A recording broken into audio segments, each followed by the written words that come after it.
Hello बच्चों, let's read this question. The question says the nth term of an AP, the sum of whose n terms is Sn is. तो हमें क्या निकालना है? nth term निकालनी है जिसमें जिस AP की जिसका sum of n terms Sn given है. तो यहाँ हमारे पास की कॉन्सेप्ट क्या है? की कॉन्सेप्ट है हमारे पास इस क्वेश्चन का.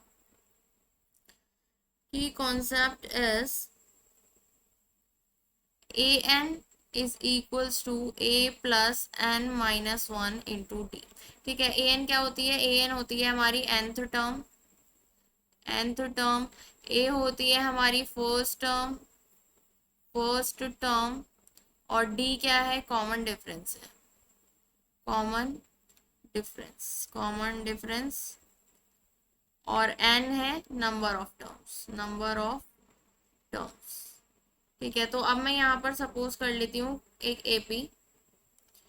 लेट लेट मैंने कर लिया. एक एपी है जिसकी फर्स्ट टर्म है ए, कॉमन डिफरेंस है डी और टोटल नंबर ऑफ टर्म्स है एन.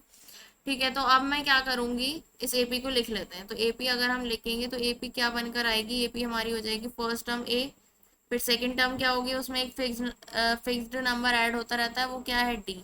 तो ये सेकंड टर्म हो जाएगी ए प्लस डी. ऐसे ही थर्ड टर्म क्या हो जाएगी? A plus two D. ऐसे ही हम चलते रहेंगे तो nth टर्म हमारी क्या आ जाएगी? A plus n minus one d. और इसके बराबर मतलब n-1 टर्म क्या होगी? A plus n-2 into d. ठीक है, तो ये हमारी क्या बन गई है? एपी बन गई है. क्या बन गई है? एपी क्या है? A comma a plus d comma a plus two d comma and a plus n minus two d और nth टर्म हमारी a plus n minus one into d. ठीक है, तो सम ऑफ एन टर्म्स क्या होगा इसका? अब हम इसका सम कर लेते हैं. तो सम कितना आ जाएगा? S N.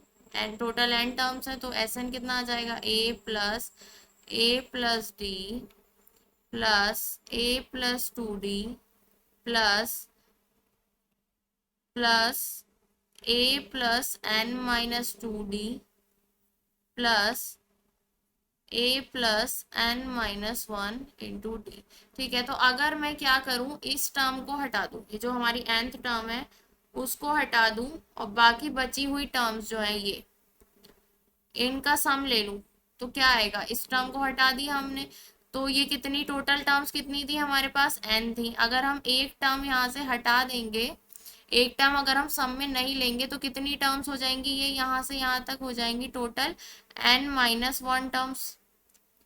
Okay, n-1 terms हो जाएंगी ये हमारे पास. तो सम ऑफ n-1 टर्म्स क्या हो जाएगा? ये तो Sn है, तो सम ऑफ n-1 टर्म्स क्या हो जाएगा? Sn-1 प्लस ये हमारी क्या है? लास्ट टर्म क्या है? ये nth टर्म है. तो अगर मैं Sn-1 को लेफ्ट साइड लेकर जाऊं तो ये हो जाएगा Sn-1 is equal to an. तो nth टर्म का फॉर्मूला क्या आ गया है हमारे पास? nth टर्म का फॉर्मूला आ गया Sn-1.